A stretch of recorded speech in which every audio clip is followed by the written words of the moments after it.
Hey guys, welcome to government jobs Gyan YouTube channel. Guys, आज की इस वीडियो में हम बात करेंगे यूपी ट्रिपल एससी पीईटी 2025 के new notification online form apply process के बारे में। जी हाँ दोस्तों, उत्तर Pradesh subordinate service selection commission ने यहाँ पर प्री एलिजिबिलिटी टेस्ट 2025 के लिए नोटिफिकेशन रिलीज कर दिया है। कैसे आप इस एलिजिबिलिटी टेस्ट में पार्टिसिपेट करने के लिए अपने फॉर्म अप्लाई कर सकते हो, इसकी पूरी जानकारी हम आपको स्टेप बाय स्टेप रजिस्ट्रेशन से लेकर प्रिंट तक इस वीडियो में देंगे। बस आपको इस वीडियो को स्किप के बिना शुरू से लेकर एंड तक देखना है। उसके बाद वीडियो पसंद आए तो इसे लाइक और शेयर कर दें। चैनल पर नए हो तो इसे सब्सक्राइब कर लें। साथ ही साथ आपको फॉर्म अप्लाई करते हुए जो भी प्रॉब्लम फेस हो रही है उन सभी का हल आपको इस वीडियो में मिल जाएगा। कैसे यहाँ पर आपको अपना फोटो और सिग्नेचर अपलोड करने हैं, कितने केबी में आपको अपलोड करने हैं, क्या यहाँ पर उनका साइज रहेगा, पूरी जानकारी आपको इस वीडियो में मिल जाएगी। बस आपको एंड तक हमारे साथ इस वीडियो में बने रहना है। तो बिना कोई वक्त गंवाए चलिए शुरू करते हैं। आपको इस वीडियो के डिस्क्रिप्शन बॉक्स में हमारी वेबसाइट IND-sarkarinokri.in के इस पेज का लिंक मिल जाएगा। यहाँ पर आपको इस एलिजिबिलिटी टेस्ट के रिगार्डिंग सभी डिटेल्स प्रोवाइड करा दी गई है। Uttar Pradesh subordinate service selection commission UP triple SC ने प्री एलिजिबिलिटी टेस्ट पीटी 2025 का नोटिफिकेशन रिलीज कर दिया है। आप 14 मई 2025 से 17 जून 2025 तक अपना फॉर्म अप्लाई कर सकते हो। 10वीं पास कैंडिडेट अप्लाई कर सकते हैं। 18 से 40 साल आपकी आयु सीमा तय की गई है। जनरल ओबीसी कैटेगरी के लिए 185 फीस है। SC ST कैटेगरी के लिए 95, PH दिव्यांग के लिए मात्र 25 रुपये फीस का अमाउंट तय किया गया है। आप ऑनलाइन मोड में इस एग्जाम में पार्टिसिपेट करने के लिए फॉर्म अप्लाई कर सकते हो। उसके लिए आपको इस पेज को नीचे स्क्रॉल डाउन करते हुए इंपोर्टेंट लिंक सेक्शन में आना है। ऑफिशियल नोटिफिकेशन PDF लिंक पर क्लिक करके इस एग्जाम के नोटिफिकेशन को ओपन कर लेना है और इसमें से आपको पूरी डिटेल रीड कर लेनी है। यहाँ पर आपको सभी डिटेल्स प्रोवाइड कर दी गई है, जैसे कि कब से कब तक आप अप्लाई कर सकते हो, क्या आपका एलिजिबिलिटी क्राइटेरिया होना चाहिए, कैसे आप अप्लाई कर सकते हो, क्या यहाँ पर आपका एग्जाम सिलेबस रहेगा। पूरी जानकारी आपको इस नोटिफिकेशन में दे दी गई है। आप सभी डिटेल्स यहाँ से रीड आउट करें, उसके बाद अपने फॉर्म अप्लाई कर लें। फॉर्म अप्लाई करने के लिए भी आपको हमारी वेबसाइट के इसी पेज पर ही अप्लाई ऑनलाइन का लिंक दिया गया है। जैसे ही आप इस लिंक पर क्लिक करेंगे तो आपके सामने यहाँ पर उत्तर Pradesh subordinate service selection commission का ये ऑफिशियल पोर्टल ओपन होगा। गाइड, यहाँ पर आने के बाद आपको प्री एलिजिबिलिटी टेस्ट पीटी 2025 के इस सेक्शन में अप्लाई के इस लिंक पर क्लिक कर देना है। फिर यहाँ पर आपको इस एग्जाम के लिए क्वालिफिकेशन की डिटेल प्रोवाइड कर दी गई है। आपको क्वालिफिकेशन के इस लिंक पर क्लिक करके अपनी क्वालिफिकेशन चेकआउट कर लेनी है। इस एग्जाम में पार्टिसिपेट करने के लिए क्या आपकी एजुकेशनल क्वालिफिकेशन होनी चाहिए। यहाँ पर आपका कम से कम 10वीं क्लास पास आउट होना जरूरी है इस एग्जाम में पार्टिसिपेट करने के लिए। हायर क्वालिफिकेशन आपकी कुछ भी हो सकती है, 12वीं, ग्रेजुएशन या फिर पोस्ट ग्रेजुएशन। तो यहाँ से आप क्वालिफिकेशन की डिटेल चेकआउट कर सकते हो और यहाँ पर अब आपको कैंडिडेट रजिस्ट्रेशन की इस ऑप्शन पर क्लिक कर देना है। नेक्स्ट आपके सामने यहाँ पर कुछ जनरल इंस्ट्रक्शंस ओपन होंगे, आप इन्हें केयरफुली रीड आउट करें। उसके बाद आप इस चेकबॉक्स को ओके करें और फिर आप आई एक्सेप्ट के इस ऑप्शन पर क्लिक कर दें। नेक्स्ट आपसे पूछा गया है कि क्या आपने पूर्व के वर्षों में आयोजित किसी प्री एलिजिबिलिटी टेस्ट में पार्टिसिपेट किया है। अगर किया है तो यहाँ पर आप यस ऑप्शन सेलेक्ट करें और फिर आप प्रोसीड के ऑप्शन पर क्लिक करें। उसके बाद यहाँ पर आपको अपना पीईटी रजिस्ट्रेशन नंबर एंटर करना होगा। जो आपने पिछले एग्जाम में कभी भी पार्टिसिपेट किया होगा तो आपको एक रजिस्ट्रेशन नंबर मिला होगा, वो रजिस्ट्रेशन नंबर आपको यहाँ पर एंटर करना है और उसके बाद आपको प्रोसीड के ऑप्शन पर क्लिक कर देना है। और गाइज, अगर यहाँ पर आपने अभी तक पीईटी के किसी भी एग्जाम में पार्टिसिपेट नहीं किया है तो फिर यहाँ पर आपको नो ऑप्शन सेलेक्ट करना है। उसके बाद आपको प्रोसीड के ऑप्शन पर क्लिक करना है। उसके बाद आपके सामने यहाँ पर कुछ इस तरह से इंटरफेस ओपन होगा। यहाँ पर अगर आपने पहले से अपना किसी पीईटी में पार्टिसिपेट किया हुआ होगा तो आपको यहाँ पर कुछ चीजें ऑटोमेटिकली फिल मिल जाएगी। अगर यहाँ पर आप बिल्कुल न्यू है तो यहाँ पर आपको अब अपनी डिटेल्स एंटर करनी है। दोस्तों, इस वीडियो में आगे बढ़े उससे पहले आज हम बात करने वाले हैं यूपी ट्रिपल एससी पीटी 2025 की बेस्ट बुक के बारे में, जो कि चक्षु प्रकाशन की है। इस बुक में आपको यहाँ पर 2200 से ज्यादा महत्वपूर्ण बहुविकल्पीय प्रश्न व्याख्यात्मक हल सहित प्रोवाइड कराए जा रहे हैं। प्लस आपको 4 सोल्व पेपर्स भी यहाँ पर हल सहित आपको प्रोवाइड कराए जा रहे हैं। हमने भी इस बुक को चेकआउट किया है। ये बुक आपके लिए हर हाल में बेस्ट है और अन्य बुकों से। गाइस, चक्षु की UP triple SC PET exam के लिए प्रैक्टिस सेट्स भी आते हैं, जिसे लेकर आप अपना सिलेक्शन पक्का कर सकते हैं और अपनी तैयारी को और मजबूत कर सकते हैं। तो दोस्तों, अगर आप Uttar Pradesh pre eligibility test 2000 में पार्टिसिपेट करने जा रहे हैं तो उसकी प्रिपरेशन के लिए यहाँ पर चक्षु की ये बुक आपके लिए बेस्ट रहेगी और अन्य बुकों से। इस बुक को डाउनलोड करने के लिए लिंक आपको इस वीडियो के डिस्क्रिप्शन बॉक्स में मिल जाएगा। तो करें अपनी तैयारी को पक्का चक्षु की इस बुक के साथ। तो जैसा कि हम बात कर रहे थे यूपी पीटी 2025 के फॉर्म की, तो अब यहाँ पर आपको सबसे पहले अपना नाम एंटर करना है, अपने फादर या हस्बैंड का नाम देना है, अपनी मदर का नाम आपको एंटर करना है। फिर यहाँ पर आपसे पूछा गया है कि क्या आपके पास उत्तर प्रदेश का डोमिसाइल है। अगर है तो यस करें, नहीं तो नो ऑप्शन सेलेक्ट करें। यहाँ पर यस ऑप्शन अगर आप सिलेक्ट करते हैं तो फिर यहाँ पर गाइड आपसे पूछा जाएगा कि क्या आप उत्तर प्रदेश के फ्रीडम फाइटर हैं। अगर हैं तो आप यस करेंगे, नहीं है तो आप नो ऑप्शन सेलेक्ट करेंगे। उसके बाद आपसे पूछा गया कि क्या आप ईएक्स सर्विसमैन, ईसीओ, एसएससीओ या फिर सीओ हैं। अगर हैं तो यहाँ पर आप इनमें से ऑप्शन सेलेक्ट करें, नहीं है तो नो ऑप्शन सेलेक्ट करें। अगर आप ईएक्स सर्विसमैन हैं तो आप ईएक्स सर्विसमैन ऑप्शन सेलेक्ट करेंगे। फिर अपनी सर्विस का ड्यूरेशन यहाँ पर आप सिलेक्ट करेंगे, रिटायरमेंट का ड्यूरेशन आप देंगे। और अगर आप नहीं हैं तो आप सिंपली नो ऑप्शन सेलेक्ट करेंगे। फिर आपसे पूछा गया कि क्या आप पर्सन विद डिसेबिलिटी कैंडिडेट हैं। अगर हैं तो आप यहाँ पर यस ऑप्शन सेलेक्ट करें। यहाँ पर आपको क्या विजन रिलेटेड डिसेबिलिटी है। अगर है तो आप यस करेंगे और फिर उसकी डिटेल देंगे। फिर आपसे पूछा गया कि क्या आपको हियरिंग डिसेबिलिटी है। अगर है तो यहाँ पर आप यस करेंगे, नहीं तो नो ऑप्शन सेलेक्ट करेंगे। फिर आपसे पूछा गया कि क्या आपको लोकोमोटर डिसेबिलिटी है। अगर है तो यस करें और उसकी डिटेल दे। अगर आपको यहाँ पर फिजिकोलॉजी या फिर न्यूरोलॉजिकल डिसेबिलिटी है तो उसमें आप यस या नो अपने अकॉर्डिंग ऑप्शन सेलेक्ट करके डिटेल देंगे। मल्टीपल डिसेबिलिटी है तो इसमें भी आप यस या नो ऑप्शन सेलेक्ट करके अपनी डिटेल यहाँ पर प्रोवाइड करा सकते हैं।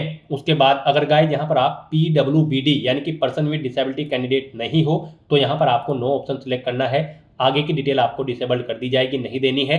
फिर आपसे पूछा गया कि क्या आप उत्तर प्रदेश के स्किल्ड प्लेयर हैं। अगर हैं तो यहाँ पर आप यस ऑप्शन सेलेक्ट करें और फिर यहाँ पर आप अपनी प्लेयर की कैटेगरी सेलेक्ट करें, फिर सब कैटेगरी सेलेक्ट करें। और अगर नहीं है आप स्किल्ड प्लेयर तो आपको सिंपली नो ऑप्शन सेलेक्ट करना है। उसके बाद यहाँ पर आपको अपना होम स्टेट सेलेक्ट कर लेना है। फिर यहाँ पर आपको अपना डिस्ट्रिक्ट सेलेक्ट कर लेना है। उसके बाद आपको अपनी कैटेगरी यहाँ पर सेलेक्ट करनी है। फिर यहाँ पर आपको अपनी डेट ऑफ बर्थ सेलेक्ट करनी है, अपना जेंडर आपको सिलेक्ट करना है, अपना मोबाइल नंबर यहाँ पर आपको देना है। फिर आपको अपनी ईमेल आईडी यहाँ पर एंटर करनी है। फिर आपसे पूछा गया है कि क्या आप मैरिड हो। अगर हो तो आप यस करेंगे, नहीं हो तो आप नो ऑप्शन सेलेक्ट करेंगे। फिर यहाँ पर आपको अपनी एम्प्लॉयमेंट डिटेल देनी है। यहाँ पर अगर आप उत्तर प्रदेश के एम्प्लॉय हैं तो वो ऑप्शन सेलेक्ट करें, एक्स एम्प्लॉय हैं उत्तर प्रदेश के तो वो ऑप्शन सेलेक्ट करें, नहीं है आप एम्प्लॉय तो आपको नॉट एन एम्प्लॉय का ऑप्शन सेलेक्ट कर लेना है। उसके बाद यहाँ पर आप अगर एज में रिडक्शन चाहते हैं तो यस ऑप्शन सेलेक्ट करें और फिर यहाँ पर आप अपना एज रिलेक्शन ग्राउंड सेलेक्ट करें। आप गवर्नमेंट के अंडर आते हैं या फिर कोर्ट ऑर्डर या फिर सेवा नियमावली या फिर किसी अन्य रीजन से आप एज में इलेक्शन चाहते हैं तो उसे यहाँ पर आपको स्पेसिफाई करना होगा। और अगर नहीं चाहते हैं आप एज में इलेक्शन तो यहाँ पर आपको नो ऑप्शन सिलेक्ट कर लेना है। उसके बाद यहाँ पर आपको अपनी बेसिक एकेडमिक डिटेल्स प्रोवाइड करनी है। यहाँ पर इस एग्जाम में पार्टिसिपेट करने के लिए आपका कम से कम 10वीं क्लास पास आउट होना जरूरी है। तो यहाँ पर आपको सबसे पहले अपनी 10वीं क्लास की डिटेल देनी है। इसमें यहाँ पर आपको सबसे पहले बोर्ड का नाम सेलेक्ट करना है, जिस बोर्ड से आपने अपनी 10वीं क्लास पास आउट की है। उसके बाद आपको पासिंग ईयर सेलेक्ट करना है, कब आपने अपनी 10वीं क्लास पास आउट की है। अपना हाई स्कूल का रोल नंबर आपको देना है। यहाँ पर आपका जो रिजल्ट आया है वो परसेंटेज सिस्टम में है या फिर ग्रेडिंग सिस्टम में, आप अपने अकॉर्डिंग ऑप्शन सेलेक्ट करें। परसेंटेज में अगर है तो फिर आपने कितने मार्क्स ऑब्टेन किए हैं वो यहाँ पर आप एंटर करें। टोटल कितने मार्क्स थे जिसमें से आपने मार्क्स ऑब्टेन किए हैं वो यहाँ पर आप एंटर करें। और फिर यहाँ पर आपसे पूछा गया कि क्या आपने अपनी 12वीं क्लास भी कंप्लीट कर ली है तो आप इस चेकबॉक्स को ओके करेंगे, बोर्ड का नाम सेलेक्ट करेंगे जिससे आपने अपनी 12वीं क्लास पास आउट की है। फिर यहाँ पर आपको पासिंग ईयर सेलेक्ट करना है, अपना 12वीं का रोल नंबर देना है, आपका रिजल्ट परसेंटेज में था या फिर ग्रेड में, आप अपने अकॉर्डिंग ऑप्शन सेलेक्ट करें। फिर यहाँ पर कितने मार्क्स आपने ऑब्टेन किए हैं वो आप एंटर करें। टोटल कितने मार्क्स थे जिसमें से आपने मार्क्स ऑब्टेन किए हैं वो आप एंटर करें। इस तरह से अपनी बेसिक एकेडमिक डिटेल्स आपको यहाँ पर फिल कर देनी है। उसके बाद यहाँ पर अगर आपने कोई एडिशनल क्वालिफिकेशन क्वालिफिकेशन कर रखी है तो अब यहाँ पर आपको अपनी एडिशनल एकेडमिक डिटेल देनी है, यानी कि अगर आपने ग्रेजुएशन कर रखी है तो आप उसकी डिटेल प्रोवाइड करा सकते हैं, पोस्ट ग्रेजुएशन कर रखी है तो उसकी डिटेल यहाँ पर आप प्रोवाइड करा सकते हैं, ये ऑप्शनल है। अगर आपने की हुई है तो उनकी डिटेल दें, नहीं की हुई है तो आप इस सेक्शन को खाली छोड़ सकते हैं। यहाँ पर ग्रेजुएशन में आपसे पूछा गया है क्या आपने अपनी ग्रेजुएशन कर ली है या इसके समकक्ष कोई डिग्री, तो आपको यहाँ पर येस ऑप्शन सेलेक्ट करना है अगर आपने ग्रेजुएशन कर रखी है। फिर यहाँ पर आपको बोर्ड, इंस्टीट्यूट या फिर यूनिवर्सिटी का नाम देना है जिससे आपने अपनी ग्रेजुएशन या फिर पोस्ट ग्रेजुएशन कंप्लीट कर रखी है। पासिंग ईयर यहाँ पर आपको सिलेक्ट करना है अपनी ग्रेजुएशन का या फिर पोस्ट ग्रेजुएशन का। फिर यहाँ पर आपको अपना रोल नंबर एंटर करना है और फिर आपका जो सर्टिफिकेट है आपका वो आपको कब इशू हुआ है वो डेट आपको सिलेक्ट कर लेनी है, यानी कि रिजल्ट आपको कब इशू हुआ है वो डेट आपको सिलेक्ट कर लेनी है। फिर यहाँ पर आपको बताना है आपका जो रिजल्ट है वो परसेंटेज में था या फिर ग्रेड में, आप अपने अकॉर्डिंग ऑप्शन सेलेक्ट करें। परसेंटेज में अगर है तो आपने कितने मार्क्स ऑब्टेन किए हैं वो आप एंटर करें, टोटल कितने मार्क्स थे वो यहाँ पर आप एंटर करें। इस तरह से यहाँ पर आपको अपनी ग्रेजुएशन या फिर पोस्ट ग्रेजुएशन की डिटेल प्रोवाइड करा देनी है और अगर आपने नहीं कर रखी है तो बस सिंपली यहाँ पर आपको नो ऑप्शन सेलेक्ट करना होगा और उसके बाद गाइज आपको ये कैप्चा कोड यहाँ पर एंटर करना है और फिर आपको सबमिट के इस ऑप्शन पर क्लिक कर देना है। नेक्स्ट आपने पीछे जो डिटेल प्रोवाइड कराई है उसका पूरा प्रीव्यू आपको शो कर दिया गया है। यहाँ पर आपका रजिस्ट्रेशन कंप्लीट हो चुका है, आपको एक रजिस्ट्रेशन नंबर प्रोवाइड करा दिया गया है। ये रजिस्ट्रेशन नंबर आपके रजिस्टर्ड मोबाइल नंबर और ईमेल आईडी पर भी सबमिट कर दिया गया है। आपको इसे केयरफुली नोट डाउन करके रख लेना है फ्यूचर यूज के लिए। और यहाँ पर गाइड अब आपको click here to proceed for photo and signature के इस ऑप्शन पर क्लिक करना है। अब यहाँ पर आपको अपना फोटो और सिग्नेचर अपलोड करने हैं। गाइड यहाँ पर आपको दी गई गाइडलाइंस के अकॉर्डिंग अपना फोटो और सिग्नेचर अपलोड करने हैं, अदरवाइज यहाँ पर आपका एप्लीकेशन फॉर्म रिजेक्ट हो सकता है। यहाँ पर आपका जो फोटो होगा उसकी विड्थ 3.5 सेंटीमीटर, हाइट 4.5 सेंटीमीटर होनी चाहिए और जो आपके सिग्नेचर होंगे यहाँ पर उसकी विड्थ 3.5 सेंटीमीटर और हाइट उसकी 1.5 सेंटीमीटर होनी चाहिए। यहाँ पर आपका जो फोटो होगा वो 50 KB से 100 KB के बीच में होना चाहिए और जो आपके सिग्नेचर होंगे वो 30 KB से 50 KB के बीच में होने चाहिए और यहाँ पर ये JPG या फिर JPEG फॉर्मेट में होने चाहिए। गाइस यहाँ पर अगर आपका फोटो या सिग्नेचर छोटे या फिर बड़े हैं और आप उनके साइज को कम या ज़्यादा करना चाहते हैं तो आप गूगल में जाएं, वहाँ पर टाइप करें इमेज रिसाइजर, आपके सामने मल्टीपल ऑनलाइन वेबसाइट ओपन होगी, वहाँ पर आप अपना फोटो या सिग्नेचर अपलोड करें और उसे अपनी रिक्वायरमेंट के अकॉर्डिंग साइज को सेट कर लें और फिर यहाँ पर आप उसे अपलोड कर दें। यहाँ पर आपके जो सिग्नेचर होंगे वो आपको हिंदी और इंग्लिश दोनों में कुछ इस तरह से करने हैं और फिर आपको अपनी फाइल यहाँ पर अपलोड करनी है। ये आपको सैंपल दिया गया है, इस तरह से यहाँ पर आपको अपने सिग्नेचर क्रिएट करने हैं और फिर आपको अपने सिग्नेचर की फाइल यहाँ पर आपको अपलोड करनी है। तो यहाँ पर अपना फोटो और सिग्नेचर अपलोड करने के लिए आपको सेलेक्ट फोटो के ऑप्शन पर क्लिक करना है, फोटो को सिलेक्ट कर लेना है और उसे यहाँ पर आपको अपलोड कर देना है। ऐसे ही यहाँ पर आपको सेलेक्ट सिग्नेचर के ऑप्शन पर क्लिक करना है और अपने सिग्नेचर की फाइल को सिलेक्ट करके उसे भी यहाँ पर आपको अपलोड कर देना है। तो इस तरह से यहाँ पर आपको अपना फोटो और सिग्नेचर अपलोड करने के बाद फिर कंटिन्यू के इस ऑप्शन पर क्लिक कर देना है। फिर आपको फाइल रिमेनिंग डिटेल्स में इस चेकबॉक्स को ओके करना है। फिर आपने पीछे जो डिटेल प्रोवाइड कराई है उसका प्रीव्यू आपको शो होगा। आपको इस पेज को नीचे स्क्रॉल डाउन करना है और यहाँ पर आपको अब प्रोफेशनल क्वालिफिकेशन में आना है और यहाँ पर आने के बाद आपसे पूछा गया है कि क्या आपने यहाँ पर टेरिटोरियल आर्मी में 2 साल तक सर्व किया है। अगर किया है तो आप यस ऑप्शन सेलेक्ट करें, नहीं किया है तो आप नो ऑप्शन सेलेक्ट कर लेंगे। उसके बाद आपसे पूछा गया है कि क्या आपके पास यहाँ पर एनसीसी का बी सर्टिफिकेट है, अगर है तो आप यस करेंगे और नहीं है तो यहाँ पर आप नो ऑप्शन सेलेक्ट कर लेंगे। उसके बाद यहाँ पर आपको अपने एड्रेस की डिटेल देनी है। यहाँ पर अगर आपको सबसे पहले अपना परमानेंट एड्रेस देना है, इसमें आपको अपना नाम देना है, अपना हाउस नंबर देना है, अपना स्ट्रीट नंबर देना है, अपनी लोकेलिटी यहाँ पर देनी है, स्टेट का नाम आपको ऑटोमेटिकली सिलेक्ट मिल जाएगा। फिर आपको अपना डिस्ट्रिक्ट यहाँ पर सिलेक्ट कर लेना है, पिन कोड देना है और उसके बाद यहाँ पर आपको अपना कोरोस्पोंडेंस मेलिंग एड्रेस देना है। और अगर आपका कोरोस्पोंडेंस एड्रेस आपके परमानेंट एड्रेस के अकॉर्डिंग सेम है तो यहाँ पर आप इस चेकबॉक्स को ओके करेंगे, ऑटोमेटिकली आपका कोरोस्पोंडेंस एड्रेस आपके परमानेंट एड्रेस के अकॉर्डिंग फिल हो जाएगा। उसके बाद आपको इस पेज को नीचे स्क्रॉल डाउन करना है और फिर यहाँ पर आपको डिक्लेरेशन सेगमेंट में आकर यहाँ पर आपको यस ऑप्शन सेलेक्ट करना है कि आप एक्सेप्ट करते हैं ऊपर के सभी डिक्लेरेशन जो टर्म्स एंड कंडीशन है। तो यहाँ पर आपको यस ऑप्शन सेलेक्ट करना है। उसके बाद आपको यहाँ पर प्रीव्यू के इस ऑप्शन पर क्लिक करके अपने एप्लीकेशन फॉर्म का प्रीव्यू चेकआउट कर लेना है। फिर यहाँ पर आपको आपके एप्लीकेशन फॉर्म का पूरा प्रीव्यू शो कर दिया गया है। आपको सभी डिटेल्स केयरफुली चेकआउट करनी है। कहीं पर कोई मिस्टेक है तो आप बैक बटन पर क्लिक करके एडिट कर सकते हो। और अगर सभी चीज़ें ओके हैं तो यहाँ पर बस अब आपको ये कैप्चा कोड इस बॉक्स में एंटर करना है और उसके बाद आपको सबमिट के इस ऑप्शन पर क्लिक कर देना है।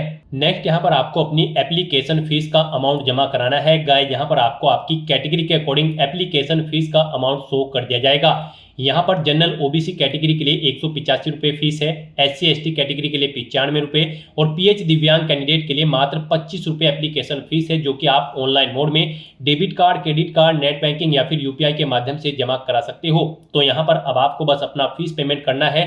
उसके लिए यहाँ पर आपको क्लिक हियर टू पे द रिक्वायर्ड फीस के इस ऑप्शन पर क्लिक करना है। नेक्स्ट आपके सामने फीस पेमेंट का गेटवे ओपन हो जाएगा। यहाँ पर आकर आपको स्टेट बैंक ऑफ इंडिया के इस ऑप्शन पर क्लिक करना है। इसे आपको सेलेक्ट कर लेना है और फिर आपको इस चेकबॉक्स को ओके करना है और उसके बाद गाइज आपको यहाँ पर प्रोसीड फॉर फीस डिपोजिशन के इस ऑप्शन पर क्लिक कर देना है।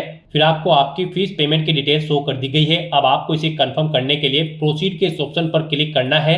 नेक्स्ट यहाँ पर आपको फीस पेमेंट के इंटरफेस पर रिडायरेक्ट कर दिया गया है। यहाँ पर गाइज आप debit card, credit card, net banking या फिर UPI या फिर NEFT के माध्यम से अपना फीस पेमेंट कर सकते हो।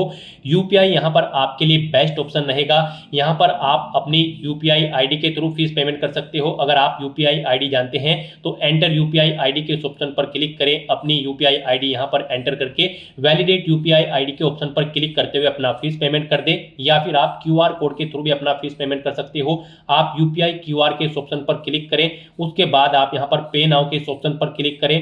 फिर यहाँ पर आपके सामने ये QR कोड शो कर दिया जाएगा।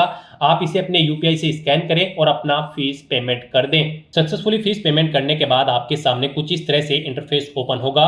यहाँ पर आपका फीस पेमेंट हो चुका है और आपके एप्लीकेशन फॉर्म को भी सबमिट किया जा चुका है। अब यहाँ पर आपको अपने एप्लीकेशन फॉर्म का एक प्रिंट आउट ले लेना है। उसके लिए आपको proceed to download and print the application form के इस ऑप्शन पर क्लिक करना है। नेक्स्ट आपके सामने कुछ इस तरह से इंटरफेस ओपन होगा। अब यहाँ पर गाइड आपको प्रिंटर के इस ऑप्शन पर क्लिक करके अपने एप्लीकेशन फॉर्म का एक हार्ड कॉपी प्रिंट आउट ले लेना है, फ्यूचर यूज के लिए, फ्यूचर रेफरेंस के लिए। तो यहाँ पर अब आपके एप्लीकेशन फॉर्म की सभी टास्क कंप्लीट हो चुकी है। आप चेकआउट कर सकते हो। आपका रजिस्ट्रेशन सक्सेसफुली कंप्लीट हो चुका है। फोटो और सिग्नेचर आपके अपलोड हो चुके हैं। फाइल रिमेनिंग डिटेल आपकी ओके हो चुकी है। आप फीस पेमेंट कर चुके हो और अपना फॉर्म भी सबमिट कर चुके हो। साथ ही साथ आप अपना एप्लीकेशन फॉर्म का प्रिंट आउट भी ले चुके हो। यहाँ पर आपके सामने ये सभी ऑप्शन ग्रीन हो जाएंगे, यानी कि आपके एप्लीकेशन फॉर्म की सभी टास्क कंप्लीट हो चुकी है। आपका UPSSC PET 2025 का फॉर्म सक्सेसफुली सबमिट हो चुका है। तो दोस्तों ऐसे आप UPSSC प्री एलिजिबिलिटी टेस्ट 2025 के लिए अपना फॉर्म अप्लाई कर सकते हो बिना कोई मिस्टेक किए हुए। आज की इस वीडियो में बस इतना ही। आई होप ये वीडियो आपको पसंद आई होगी। अगर पसंद आई हो तो इसे लाइक और शेयर करें। चैनल पर नए हो तो इसे सब्सक्राइब कर लें। Thanks for watching.